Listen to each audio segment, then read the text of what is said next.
having like what 1-2 weeks left, about 2 weeks. Okay, I'm not giving you any fixed date, but you have about 2 weeks left. So, so the promise of this program is that you'll be ready, industry ready, right? So I just want to go over what you'll do after this course. Okay. So after this course, what are you supposed to do is apply for your first internship, either in Edimoon or in some other company. I'll tell you how this process goes today. So today I'm not teaching you any technology in specific. I'm just going to tell you how different things in tech work, how you're going to land your first internship, and how you create your resume, how do you do your final year projects, where do you concentrate your energies and all of that. Okay. So the first thing we need to realize is, am I really going into tech is the first question. Okay. So most of your answer yes. Why? Because software is a very lucrative field. By that I mean, it'll pay you a lot, although you don't have to do any real physical work. You just have to think and figure out things. And you also have help of Google, ChatGPT, all of these things available, right? So the first question is, do I want to go into tech? You need to answer it, okay? Like answer for yourself.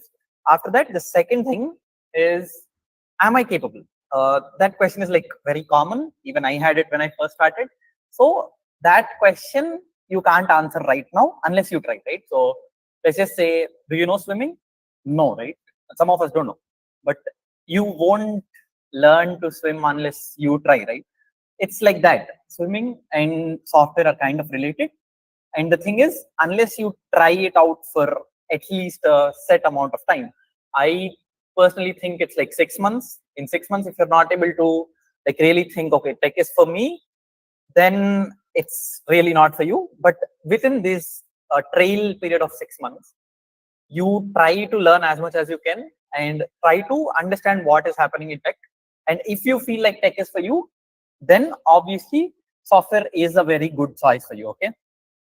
So after this, what is your path that you need to follow once you decide that tech is for you? Okay. So in this 6 months, what people generally expect to do is learn your first language. Okay. So all of you have already learned your first language, maybe HTML, CSS, JavaScript, but don't say HTML is a programming language, it's a scripting language. So at least JavaScript, right? So basics of JavaScript is what you're supposed to learn in this 6 months. Okay. JavaScript for web development, or if you have any curriculum in your college. Okay, I'm not talking to third years or second years currently.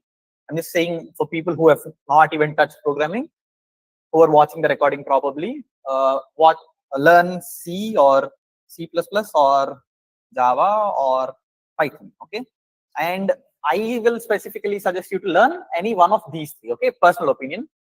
Python, not really good because it won't give you the deep understanding that you get through Java, C++, and C. Why? Because there are a lot of things that you miss out when you do Python. When you do Python, you really don't care about the data types. You don't care about initializations. That is very specific to Java, C++, and C. Plus, these give you like low-level control on what you're doing. Okay. If you want to go with C, you will probably miss out on a lot of concepts and they're very hard to learn C. So most people decide to go with Java or C++. And if you choose C++, you need to learn one more concept on top. Like one of them is, I don't remember, but there are some concepts that miss out on C++ that will be covered in Java. But when you choose Java, you'll miss out on the pointers concept that comes in C++. Why? Because Java has a built-in tool called garbage collector. Anybody heard this? Okay. Garbage collector, which will take care of any of your pending memory allocations. So you don't really need to think about pointers and all of that in Java. You simply write variables and that is how you do it. So in this 6 months, you're supposed to learn this. You need to choose which one you want. You can even go with C# if you're learning something like game development or something. Okay, not specifically to you. This part is for others. So you learn your first programming language and then you start doing projects in that directly. Okay, you don't need to wait for completing DSA. Okay, DSA is kind of old now, but yeah, DSA is like a mandatory thing for everybody to do nowadays because this is how companies understand your problem solving skills. Okay, so when you do DSA questions, you kind of trigger your brain and you have to think more before you write solutions. And then in DSA, you also go on optimization. Optimizations really matter for companies. So they will test you on DSA. So till how far should I do DSA is a very nice question. It is not fixed. Depending on your own capability, you can go till how much ever you can go, but the minimum criteria is that you understand all data structures, are good at problem solving. If a new problem comes to you, you need to be able to understand how to solve it at least. Okay, so at least you need to understand what is going on here, what are we supposed to do, and if I did something, how would I optimize it? Okay, after this there is development. Okay, if you go with C++, there aren't really any development options, but Java, you have Spring, and Java is like the thing used for Android development anyways, or Kotlin. So if you go with any of these, you have projects that you can build. So development journey. Okay, once you do any of these two for the rest of the 6 months, so learning your first language will take you what, 1 month. If you're from scratch, if you already know a few languages, you'll switch in 1 week or so, it'll be fine. And in this 6 months, you're going to try out DSA and development in parallel. Okay, so you keep doing DSA problems, you keep doing development, you keep building projects, and you realize if tech is free or not. Then you decide, do I want to go into tech, or I want to go somewhere else, maybe do an MBA or do some weird degree in MS and all of that. That you can choose. Okay, but if you choose the tech path, this is what you're going to be doing for the rest of your life. So let's understand what the standard procedure for any product is, and that way you'll be understanding which place you suit in most. Okay, so there will always be the founder of the company. Okay, let's just say he's the CEO for now, and this guy wants to build a product.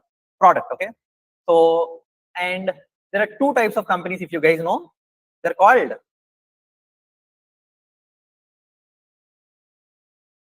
can anybody tell me what these two are? Yeah, very good, great. So what is the difference between product based and service based? This pays very high, this pays very low. No, sorry, I couldn't hear. Of online guys, you can unmute and talk today. Today is not a class, right? So it's like general topic, you can unmute. You should be able to answer this, right? Product based company is something that builds their own products and tries to sell those products and make money.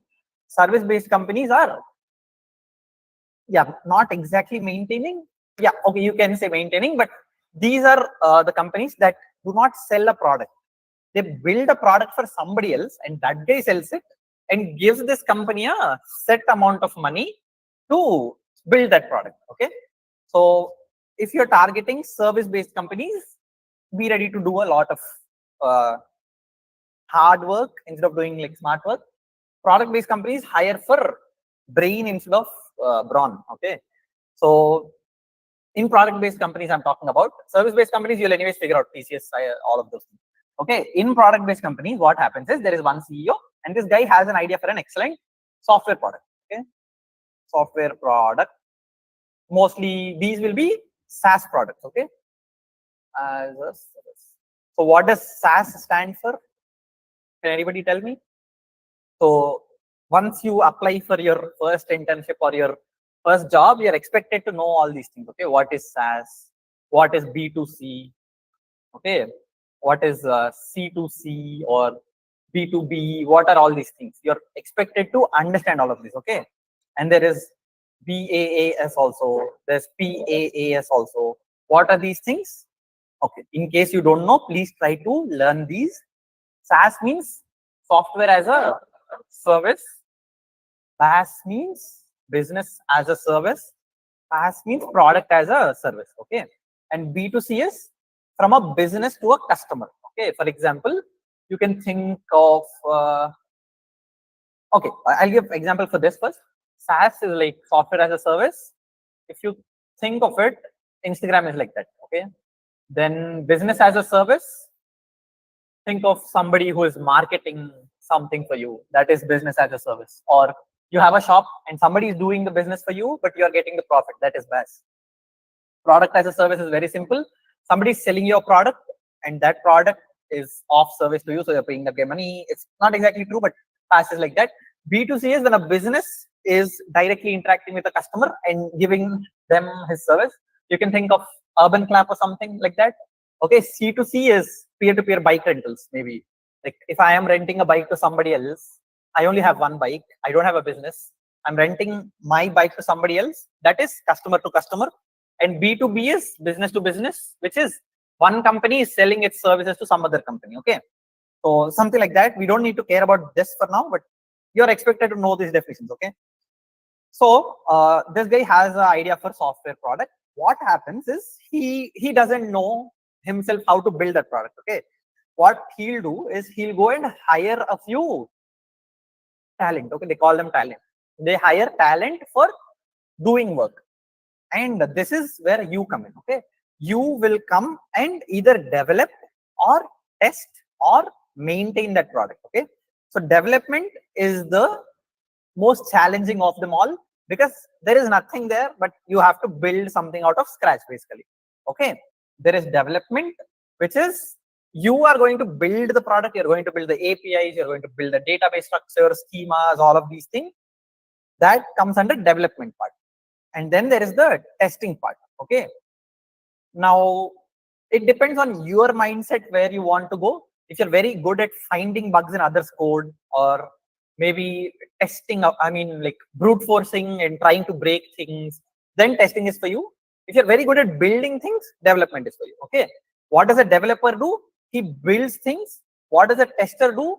He makes sure that whatever the developer is building is up to the required standard. For example, let's just say a login system. You built a login system and you will yourself test it first, right? Is this working or not, and all of that.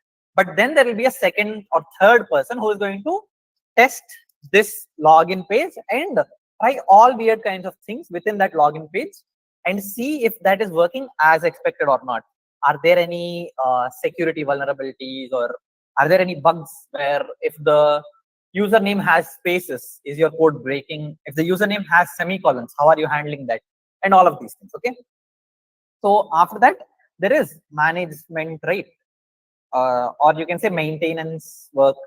So this work is actually like development, but it's kind of dependent on which company you're working. Management is kind of taken seriously in some companies. In some companies, it's not taken very seriously. Developers themselves do management and all of that.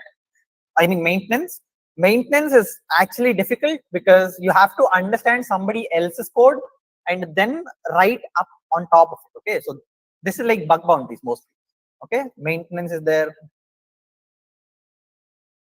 Then there is cloud engineers, all of these guys. Okay.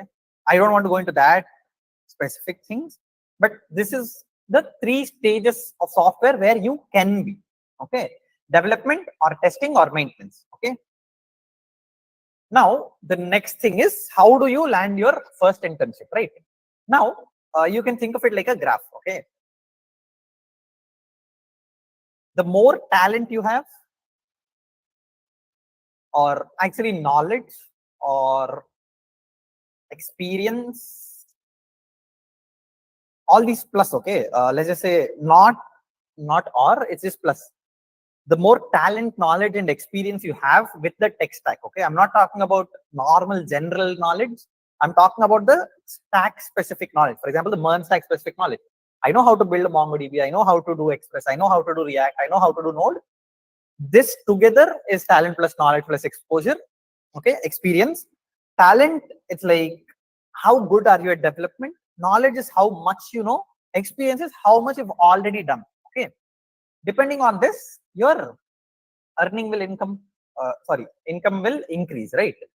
So now, if you plot a graph, it will always be like this. Okay. It will be something that looks like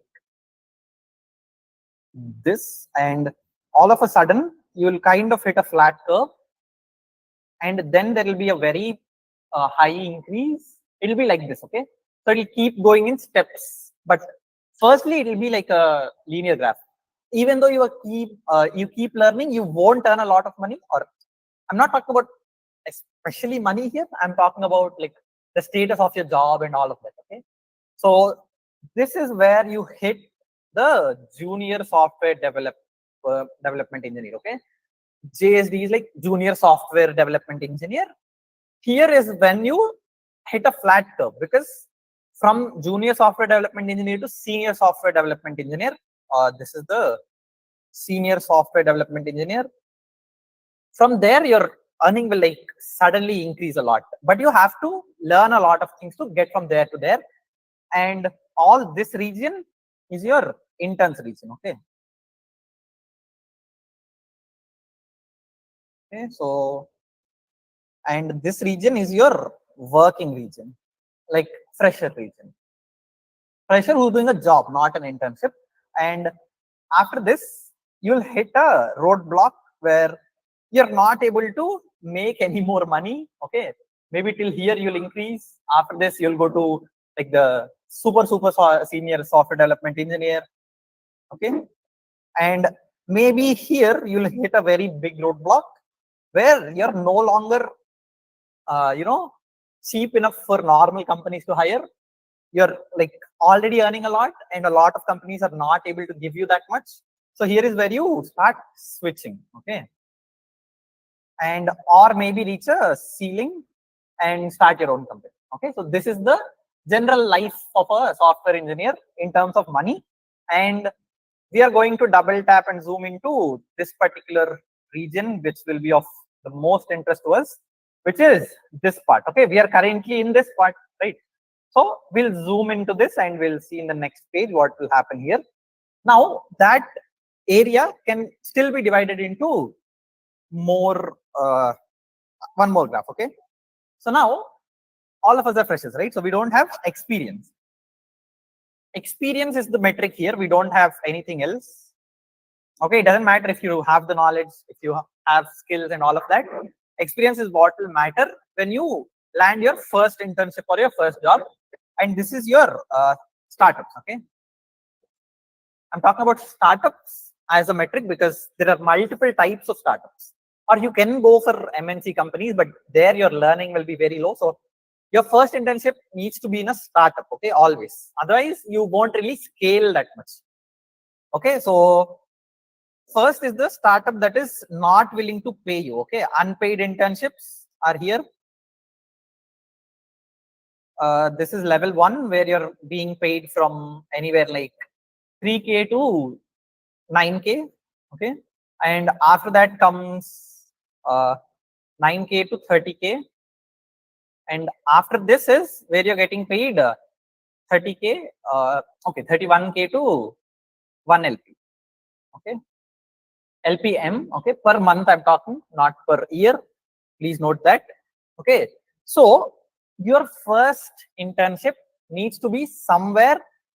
Can anybody guess from which region? Let's just say this is region A, B, C, D. Where do you want your first internship? Guys, direct D. Online guys, you can like type in the chat A, B, C, D. Where do you want your first internship to be? Offline guys? E, okay. Some people are saying A, okay. Come on, offline guys. A, B, C, D. A, O, C, okay. Okay, so here's the thing. It is A or B, but that will also depend on your specific skill. Okay. If you have done a lot of projects already, like for example, you really know your tech stack, you really know all the tiny details about your tech stack, then your first internship will be in B. If you don't know anything at all, like, okay, I'm like a fresher who wants to learn MERN stack and I want to get an internship, then it is A. Okay. You can go into C. The probability is very low, like 0.1%. But if you are really talented, you can get into the C mark. Okay. Like this is very rare. 0.1% will make it here. Okay. About 30% will make it here in the first internship, I'm telling you. I'll actually go lower. Okay. Not 30, not even 30. I'll say 20 to 25% will make it here. Okay. And the rest will be here. Okay. In your first internship, this is because why? Because you guys don't have enough experience. Okay. A will be till here, which is doesn't know anything to this is 0 to knows at least 3% of the stack. Okay. B will be from there to knows at least 20% of the stack. C will be somewhere where he knows at least 35% of the stack, and D will be if you're working for a MNC, okay? Like these are random. You have to know a lot of DSA, and this guy is knowing 40%. Okay, if you observe, the difference is here it's very high, here it's very low, here it's even more low, because once you cross that beginner threshold, it becomes very difficult to learn. Okay, you can learn how to create a MongoDB, how to write Express APIs, but after you reach that 20% mark, scaling up is very difficult. Okay, because first, there are a lot less people in this region who are willing to teach you. Okay, because once you hit 35% to 40% of your stack, you probably won't even care about money. Okay, you'll just care about getting a better job with better work environment, because you're already getting high enough money to sustain your lifestyle. So once you reach this 20% mark, learning becomes very, very difficult, and you'll kind of hit a straight line in your learning curve. Okay, so what kind of startups do we need to target when you're first here? You need to target B at least. Okay, you can target C if you're, you're very good at programming and all of that, but you can try C. But the ideal position would be B. If somebody is not really paying you, think before going into that company. Okay, like take a review of that company. Take how good are they? What are they doing? Will this help me in the future in 5 years? Okay, think of it like that. For example, if you're thinking web development and that company is just making some random websites and making money out of those websites, think before going in. Think how much you'll learn and how much time you're spending there. All these weird factors come in. If you're getting a B, then you can think a little bit less about the company because they're paying you. And if you go to C, it's obviously a good company, so they're paying you more. Okay, so after this, what is the procedure for getting into an internship? Can anybody tell me? What do you do first? First you learn, obviously, that is good. After learning, what do? You build a few projects, and after building the projects, what do you do? This is the big question. What do you do?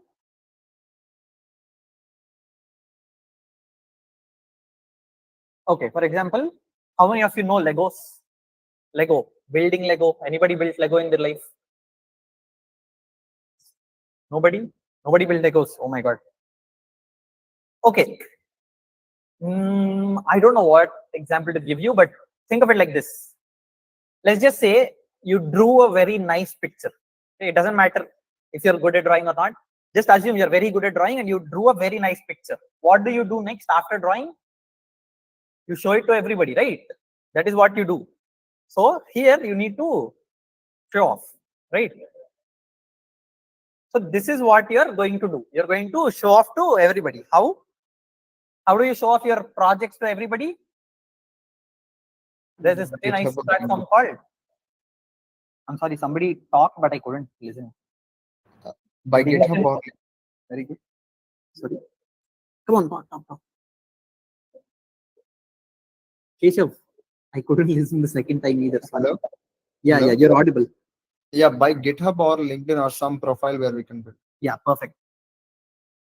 Yes, Keshav is right.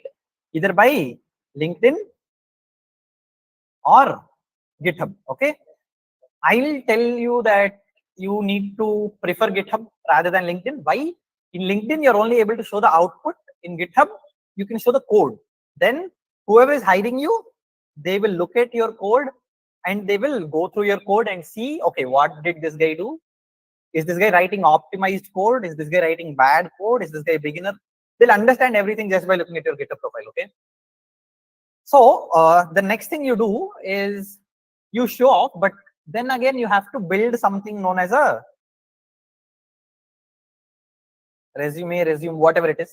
Let's just call it resume for now. Okay. So what is resume? It's a document that tells your life story as a developer. Okay. So in this, what do you write?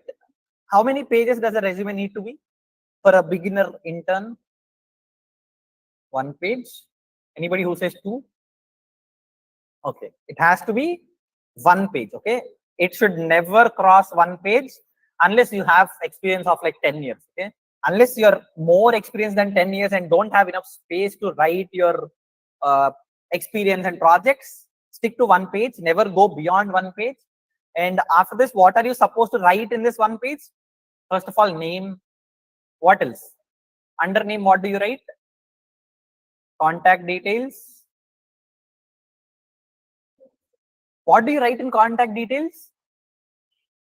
Mail, phone number. How do you get your offer letter? It will come through WhatsApp, email, or they'll give you a physical copy for sure. Address, yes, address is very important. Okay, so give your door number, all of these things here. After that, what do you put after your contact details? Photo. Seriously. Qualification, okay, basically education, right? Education, don't put your photo, okay? Unless they specifically ask for you to put your photo on your resume, don't. Okay, why? Because it will cause bias. What is bias? Can anybody tell me? Why?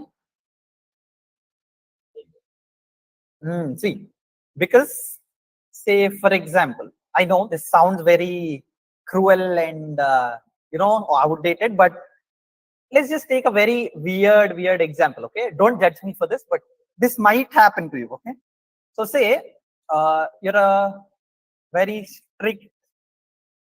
I know this sounds kind of odd. Don't catch me for this later on, but see, let's just say you're a very strict Hindu. Okay, I know this sounds very bad. This should not happen in real world, but it does. So, but you're the person who's looking at your resume is a very strict Muslim or Christian. What will he think? As soon as he sees your photo, he'll see that bindi, and what will he think? He'll think, oh, this is a Hindu. I don't want this guy. Okay, so there is something known as bias. So be careful with that. Don't put your image. This is very cruel stuff that happens in real world and office politics, all of this.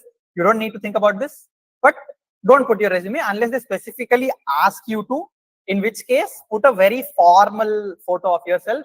Don't put it riding your bike like this and all of that. Okay, so that is very bad. No photo unless they ask. Okay, no pic unless they ask. Okay, after education, what do you write? After education, skills. Okay, skills, very good. After skills, experience. You don't have experience, you're a beginner. Projects. Yes, very good. After projects, what do you write? Online guys, you can unmute and talk, or you can just in the chat. Sorry?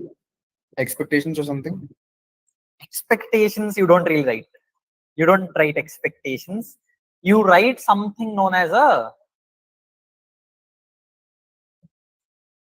summary. If you remember, I am a very passionate developer looking to enhance my skills in a company that will help me grow. All of these things you'll write, right? This will come in the top. After your name and contact details, summary will come in top. Okay.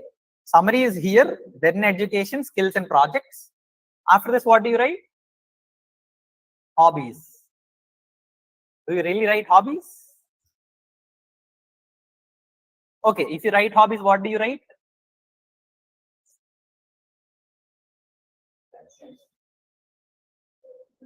Okay, so this is the thing. See, if you really have legitimate hobbies, okay, like for example, if you're a state chess player or play the guitar very nicely or actually read books, okay, don't write bluff here, then you maybe actually like something else, or you're a classical dancer, or maybe won some tennis championships, or a very good swimmer, or yeah, achievements is a different section that doesn't come under hobbies.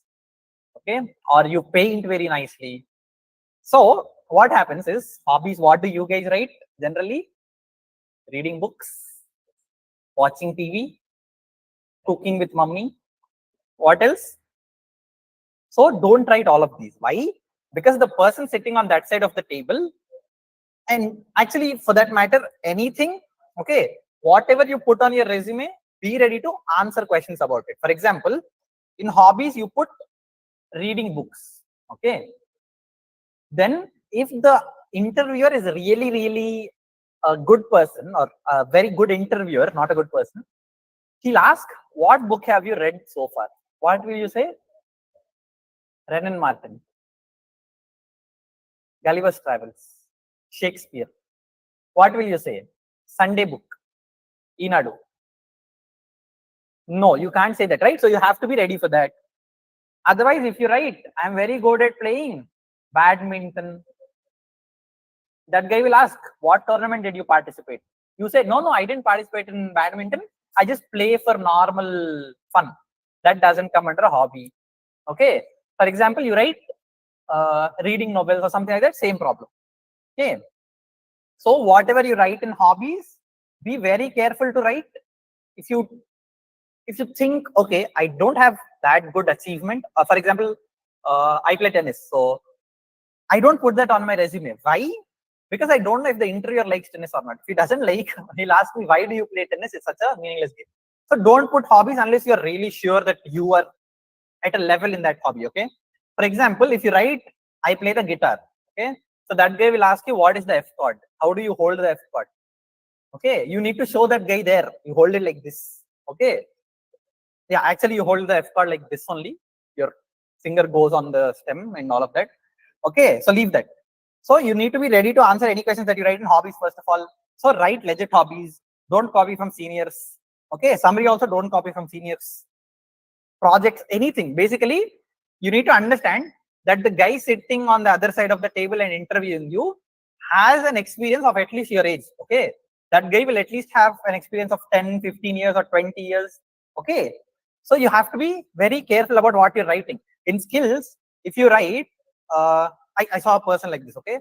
She wrote, my skill is VS Code, okay? Is VS Code a skill? No, it's a text editor. Everybody uses VS Code. That is not a skill, okay? I asked her, what do you do in VS Code? She said, I write Python, okay? What Python do you write? She said, Django. Okay, what do you do in Django?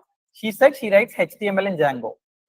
Okay, nobody writes HTML in Django. Django is a backend framework for writing API endpoints. Okay, so there are people like that. They're like straight up rejected. Okay, they're not even asked further questions. Once you write skills VS Code, you won't even be called for the interview. Okay, so write legitimate skills. Like for example, if you know how to build a website, a responsive website, write that. Okay, don't write I know Node APIs, all of that. Okay, so after that, education you cannot lie about anyway. They'll ask you for certificates and all of that. Projects is a very important thing. Many people, what do? They buy projects online and put it on their resume. What happens? Once you go there, they'll ask you to show the code of your project. Even though if it's okay, if it's your own project, you can show. If it's a company project, you can't really show because you're under NDA and all of that. What is NDA? Does anybody know what is NDA? Non-disclosure agreement that you sign in a company when you work on their particular project and all of that. Okay, leave that. So if you can show the code, they'll definitely ask you to show the code. They'll ask you, the first question they ask you is, why did you choose to build this project only? Okay, that you'll answer somehow. Okay, this is the best project. I felt this is the needed project and all of that. The second question they'll ask you is, what problems did you face while building this project? What you'll say, I didn't have the budget to buy the project, so I kind of had to bargain with the shopkeeper and all of that. That guy didn't give me nice price. You can't say that, okay? You have to give your legitimate things, you know. For example, if you build a nice website, what problem did you face? Okay, my laptop was for some reason not able to run MongoDB, so that was the problem I faced. Or I didn't know how to write the dot update method. That is the problem I faced. Okay, and then they'll ask you, if you plan on upgrading this project, how do you plan it? That is project specific. You'll understand when you build a project. Okay, so this is what you write in your resume. And after this, what is the general interview procedure? Does anybody know? First of all, you apply. Okay, where do you apply? This we'll see. Okay, we'll get into each step, but first you apply, then you send a resume or portfolio. Okay, or a portfolio. And after that, what do? You show up for your first interview round. This is usually round 1. This is like a game. Okay, it's like DSA probably, and logical questions or aptitude, you can say. And after this, there is round 2, which is a person specific interview mostly, where you will, there can be multiple rounds of DSA again, maybe, or there will be round 3 where they'll ask you your resume specific questions. Okay, so this will be used here, specific questions. And there are some more random interviews in a few companies. And after this, there is always a HR round. After this, there is a founder round, or if you're in a very big MNC company, that founder round is replaced by the HR round itself. Okay, this is the founder round. This will happen in most startups, because in startups you're very tight knit. Your founder will talk to you. Your cleaner will also talk to you in the same way. So you have to be like ready to face anything in startups. You don't know what will break when. So okay, I'll tell you my experience some other time. But for now, we'll look into this. Okay. So first of all, you apply. Where do you apply? That is the most important question. Okay. There are like multiple platforms. There are multiple ways to approach a job. For example, there are people out there who actually DM'd the founders of few companies and got help from them. Okay. They send you a application link, or campus placements. There you can apply. Off campus placements. There you can apply. Or you can showcase your skills on some platform like maybe Instagram, LinkedIn, GitHub, all of these, and people will actually come out and try to hire you if you're really talented. And obviously there are incubation centers like Ahab, there you can go and apply, or there is T-Hub in Hyderabad, but you probably won't go there. So okay, like you need to find different opportunities according to your own specific case. Okay, and you can also freelance and all of these things. Through freelancing, you sometimes get PPO. What is PPO? Pre-placement offer, where you don't have to give an interview for the actual job. You just have to give interview for your internship. And by the time your internship is done, they'll write you an agreement saying, okay, once you're done with your college, you can come work with us. We won't give you any interview. You'll get the direct job without giving an interview. So that is the reason why many people go for internships in the first place and all of that in MNCs. Okay, so once you find how to apply, there is also something known as a referral. Okay, where somebody working in that company, for example, I have a friend working in Barclays. What is that? You know, Barclays is the second largest bank in America. So I have somebody, that guy can refer me, and if he refers me and I get a job, he'll get some bonus for that. Okay, so he'll get money paid to him for referring me. Okay, it's not like you can refer everybody. So people have a certain criteria based on themselves through which they will refer you to the company, and that referral will earn you a application link, or you might actually go to the second round or third round without going to the first round, depending on who is referring you. Okay, and after this, there is the send resume part or portfolio, where you send your resume to the application link or your portfolio. So this is a very weird round, because most companies use normal verification for resumes, but some MNCs use computers. Okay, so they write programs that will scan the resume and figure out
Guys, Shaukat will be back within 2 minutes. Like there's some problem with his network. So it will be sorted out in 2 minutes.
Okay, online guys, we actually went a little bit forward than where you were.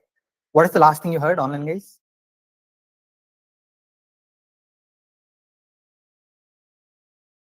What is the last thing you heard before I got dropped off the call?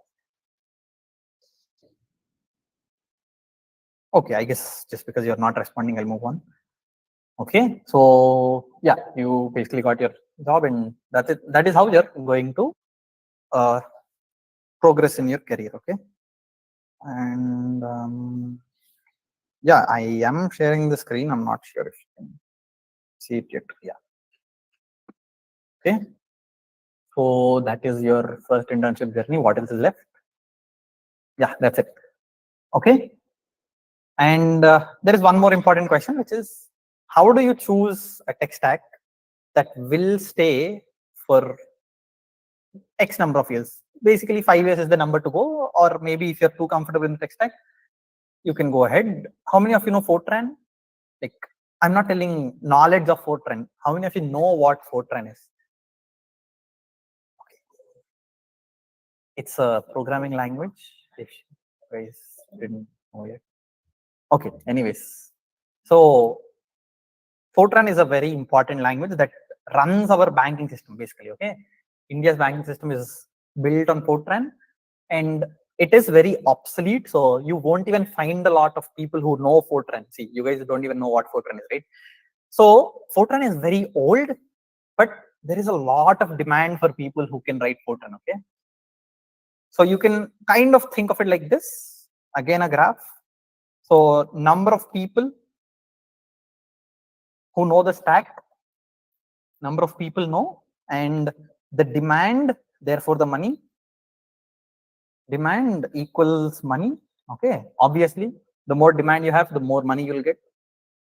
So it will start something like this.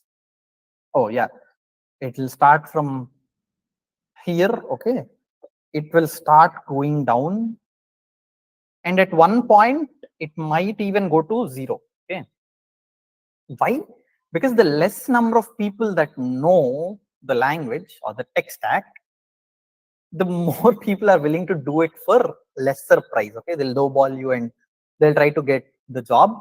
So the number of people that know the tech stack is inversely proportional to the demand, and thus try to go into niche tech stacks. I'm not sure what the spelling is, NIECHE or something.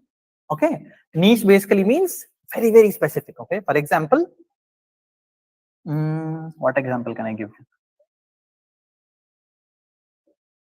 Okay, so MERN-Stack is not a niche thing, but WebRTC in MERN-Stack is a very, very niche thing. Why? What is WebRTC? Yeah, I know you guys don't know, I'll tell you. WebRTC is web real-time communication. If you think of it, Google Meet is built on WebRTC. Okay, what is WebRTC? It's a protocol where, okay, let's forget about this. How does a website work? You have a client. This will talk to a, what is that? Come on, server through APIs, and this side is called request. This side is called response. Very good. Okay. So now, if I want to send my video to your laptop, how do I send it? I have client. I have another client. This is C2. This is C1. If I want to send to you, I can't directly send to you, right? There has to be a server somewhere which you call through the URL, or there has to be an API where you write, and this API will respond to C2. So this is how your general communication or messaging works. Okay, this is called WebSockets, or for now think of it like normal API server. This server will get this message and it will respond okay. It will send here and this will respond okay. Okay, so this is basically how it works. And actually within the server, what happens is this will send, this will keep asking the server, did I get a message? Did I get a message? Did I get a message? And then the server will respond with the message if there is a message. Otherwise, it will respond with null. So this is basically WebSockets. Okay. You don't really need to know this, but I'm just giving you an example and all. So it's good to know about these protocols, because in the future you might end up working in Discord or Instagram where you need to use WebSockets. Okay. So now this is very, very slow for video. For text, it is fine. For example, if I send you a message on WhatsApp, if it's delayed by 1 second, it doesn't really change the world. Okay. But if my video frame, one frame of video is delayed for 1 second, you basically won't see anything. You'll see like, what is this going on, and something like that. Okay. So to solve that, WebRTC has come up. What does this do? Client and client will talk to a server on the first time. Okay. But after that, they'll remove the server and these two will start talking to each other. Okay. So that way it's very, very fast. For example, how many of you watched yesterday's match, cricket match, India versus Pakistan, right? 6-run one. Yeah. So on which platform did you watch? Disney Plus Hotstar, right? On Disney Plus Hotstar, you can see this weird thing on top right corner saying how many people are watching. How many people were watching yesterday? Okay, I saw it for like 1 minute and there were 2.2 CR. Okay. So now think of it like this. There is one Disney Plus Hotstar server, and that one server is serving how many people? 2.2 crore people. Is that possible? You'll need a very, very, very high configuration system and all of that. But that is very difficult. Okay. So 2.2 CR people watching the same match from the same server all over the world, the latency is going to be humongous, or not bent and humongous, or I'm saying humongous, which is like very large. Okay, it's going to be very, very, very big. So to solve that, there is again WebRTC. Okay, so WebRTC is a very niche thing, and most people know about it, but some people don't know. Okay, so MERN-stack will somewhere come here. Okay, MERN-stack with WebRTC will somewhere come over here, and WebRTC implementation in a framework will come somewhere here. Okay, so where do you want to be? You want to be obviously where the money is. So where do you want to be? Oh, sorry, I totaled it the wrong way, right? Sorry. This will be where the MERN-stack is. This will be where the WebRTC is. This is where implementation of WebRTC is. Okay. So you guys obviously want to be here, right? So go into something that is very, very, very niche. The problem that comes with going niche is there's nobody there to teach you. So for example, if you are the only person who knows Fortran today, you have a problem in Fortran, who do you reach out to? There's nobody. That is the problem that comes with going niche. But once you learn how to solve these problems, you'll get a very nice paycheck at the end of the month. Okay. So that's it. Those are my tips. And if you're stuck on a problem, take a break, relax, come back, you'll obviously solve it. Okay. So that is all I wanted to say. And since I have about half an hour left, does anybody have any doubts on how to apply, where to apply, anything related to tech or not related to tech? It's fine. Coding in general as a problem, does anybody have any doubts? Not MERN-stack, React, Node doubts, normal coding doubts, or where am I supposed to get my first internship? Any doubt like that?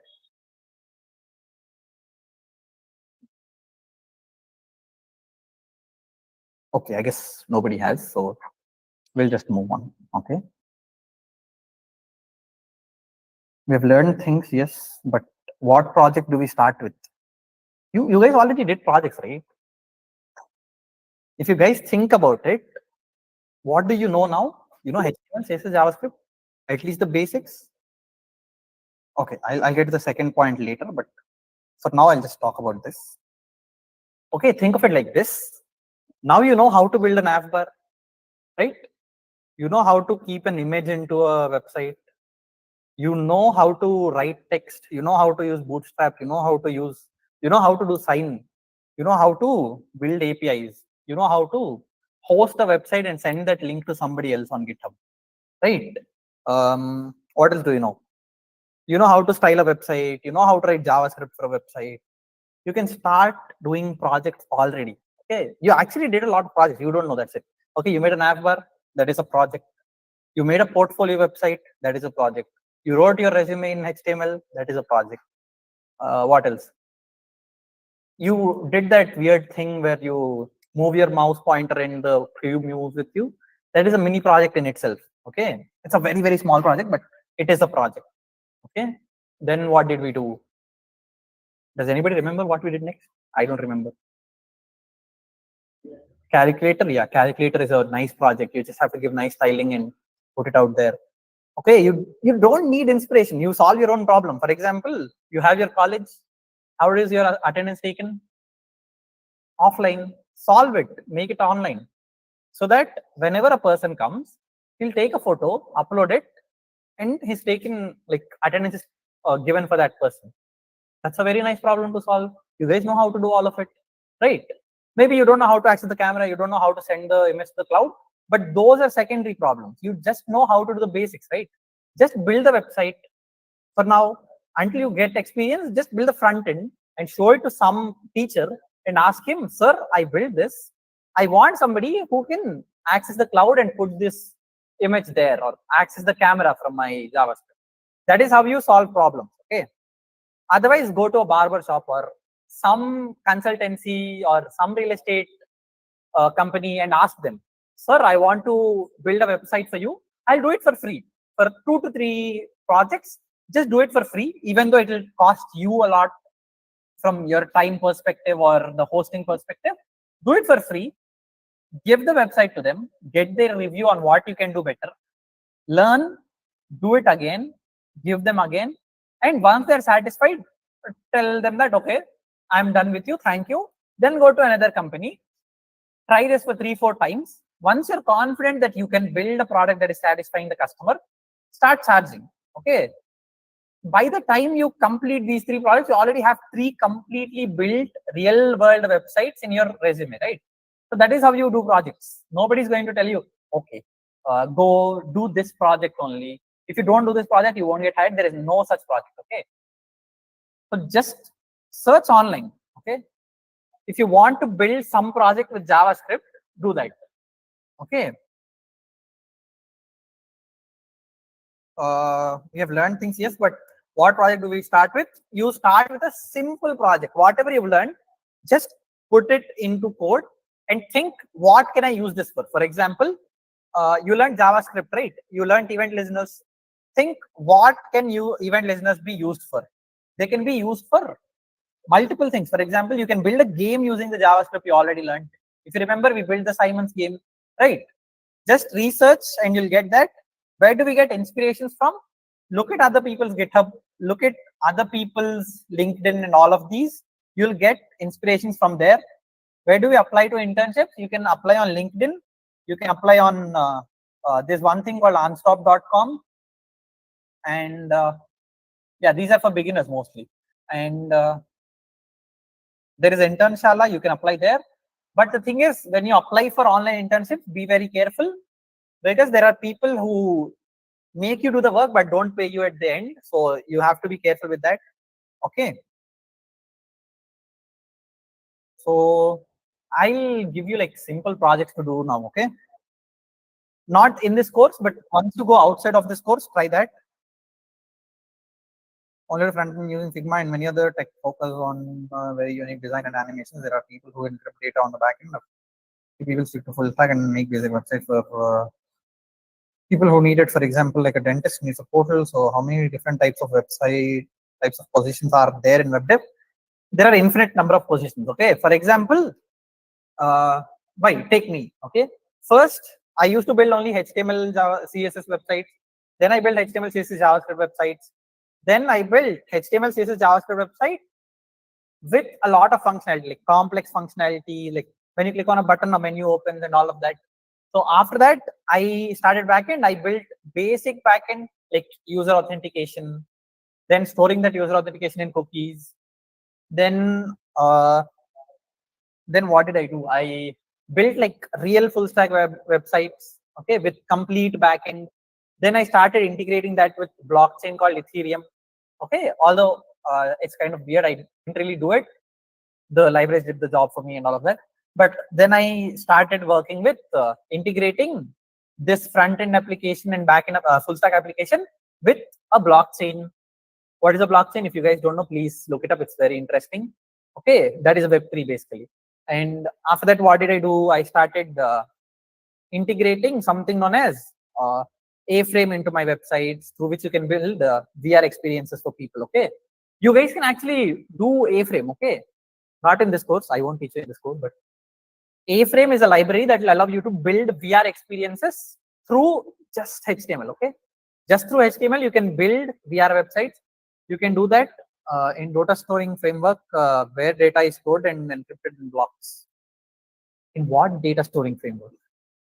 You need to tell me the specific words. In blockchain, okay.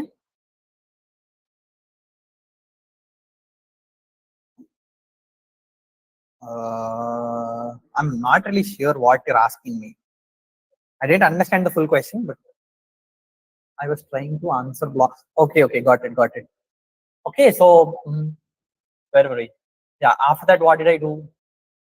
Yeah, there are like infinite positions. Okay, in web development, there is not one single position. Like, okay, if you learn MERN-Stack, you have to stick to MERN-Stack. There's nothing like that.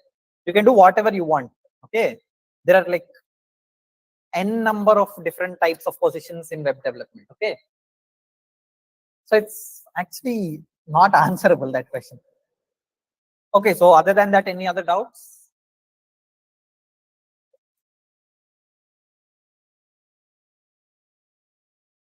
Can you give us a preview on what?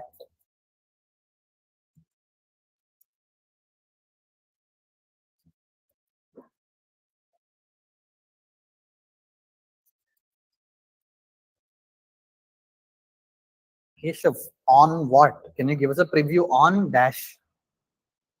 What is that dash? I should fill that.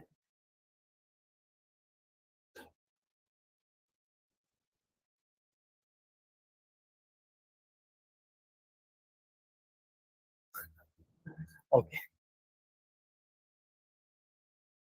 We'll just wait for Keshav to complete his typing. Okay.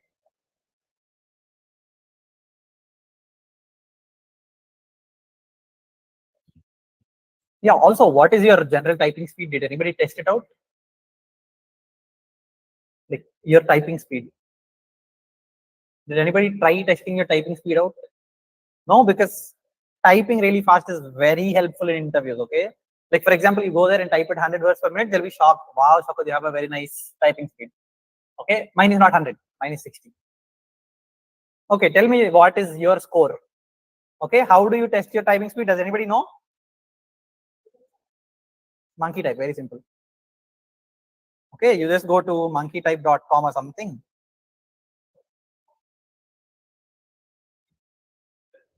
Monkey type, and here always go for the 60-minute test. Okay, don't go to the 15-minute test, it's not good. Always go for 1-minute test. How do you change that? You just go to this monkeytype.com website, and here what do? Here select time, select 60 and type. Okay, just type and tell me what your typing speed is. Okay, let's see what your typing speed is. Okay, somebody's saying it's 60. Wow, nice. I was told that big MNC companies on the side of web dev reach out to people who are experienced with Java rather than MERN-Stack, but the startup companies right now are MERN-Stack enthusiasts. Okay, so first of all, big companies are very different from startups. Big companies, they want code to stay within their languages. For example, Microsoft owns C#, right? So they'll always try to write code in C# because that is their language. They can modify it as they like. Okay, so big MNCs always tend to stick with stacks that are reliable. Okay, MERN-Stack is very reliable now. Now you can see like companies switching to MERN, right? Obviously, India doesn't have value for MERN-Stack as much as people out of India. Now you're talking like on a, is it suggested to go out there? Hey, this is like a movie climax. Okay, it is suggested to go out there. If you have that skill, you can see. What are you doing in MERN-Stack? You're building APIs, connecting databases, and basically writing backend code, backend logic, right? In Java, what do? You do the same thing, but what is the difference? Syntax is different, approach is different. That's it. Okay, it's not a big thing to change the stack. It's very simple. It will take you what, 2-3 months. don't really care about stack. Okay, if you're learning MERN stack, it's fine. If you're learning Java, it's fine. If you're learning Spring, it's fine. If you're learning Flask, it's even better. Okay, it doesn't matter. At the end of the day, what matters as a developer is what topics do you know about. Can you fluently talk about APIs for half an hour? That's it. That is all that matters. Okay, and are you able to answer the question that the interviewer is giving you? Those two things matter. It doesn't matter in which stack you are. Say if you're really good in MERN stack, then you will be capable of doing the same thing in Java also, given that you learn the syntax in what, 1 month or something. Okay, so it's not a big thing. Python with Django, Ari, that is what I'm telling. It doesn't matter. Whatever you learn, the end product will matter. See, for example, you guys use Amazon, right? How many of you know in which tech stack it is built in? I also don't know. Why? We don't need. We are end customers. What do we care about? We care about user experience. That's it. We don't care about, is it written in Python with Flask or with Python in Django? I don't care. All that matters is the end product is good. And for the company, it matters that it is scalable and maintainable. That's it. Okay. All the new tech stacks, MERN stack, Django, Flask, all these are scalable and maintainable. So you don't have to worry. Okay. You just need to know all the concepts for web development. That's it. It's fine. Don't worry too much about understanding what is MERN, what is Django, what is all of this. Okay. So just chill. Okay. Other doubts? Anybody?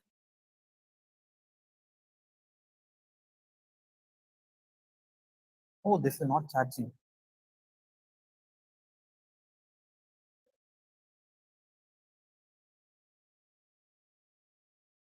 Okay, I'm taking no other doubts. What is the most enjoyable part of job? Your experience in life till now? Okay, so I used to work in this company called Sreya Infotech. They had free coffee. That was like the best experience. Okay, that is like a personal question, right? So I'm not going to answer that. Really.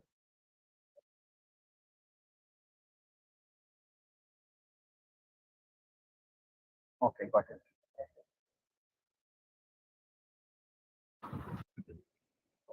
Okay, think of it like this. For example, if you have a very big bug that you've been solving since 3 days, and all of a sudden you figure it out, it will be very happy for you. Okay, so that is the most enjoyable part as a developer. Okay, and also you get to experience new tech if you're working for a really nice startup. For example, I'm working for a startup called Simutopia right now. I get to experience my own personal meta questions. Okay.